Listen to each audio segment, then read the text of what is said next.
31 માર્ચે વડાપ્રધાન નરેન્દ્ર મોદી વાવ-થરાદ જિલ્લાના લાખણી તાલુકાના નાણી ખાતે પધારશે। વહીવટીતંત્ર દ્વારા તૈયારીઓને આખરી ઓપ અપાઈ રહ્યો છે। વાવ-થરાદ અને બનાસકાંઠા વહીવટીતંત્ર સજ્જ। મંત્રીઓએ નાણી ખાતે વડાપ્રધાનના કાર્યક્રમના આયોજનની ઝીણવટભરી વિગતો મેળવીને માર્ગદર્શન પૂરું પાડ્યું। Story report by Suresh Raval, Banaskantha.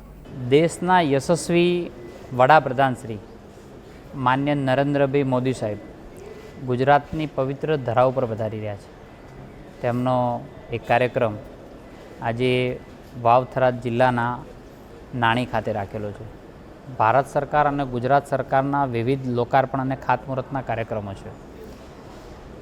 Narendrabhai છેવાડાના માનવીનો વિકાસ કેવી રીતે હર હંમેશ ચિંતા કરતા હોય અને ગુજરાતની જનતા તેમને આવકારવા માટે હંમેશા તત્પર છે। આજે બનાસકાંઠા અને વાવ-થરાદ જિલ્લાના લોકો સૌ એને આવકારવા માટે આતુર છે।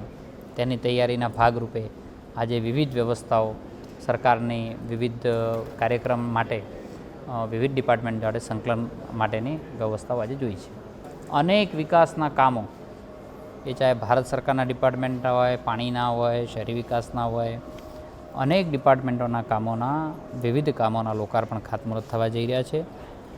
બનાસના પ્રત્યેક પશુપાલકો, ભાઈઓ, બહેનો, મહિલાઓ તેમને આવકારવા માટે આતુર છે।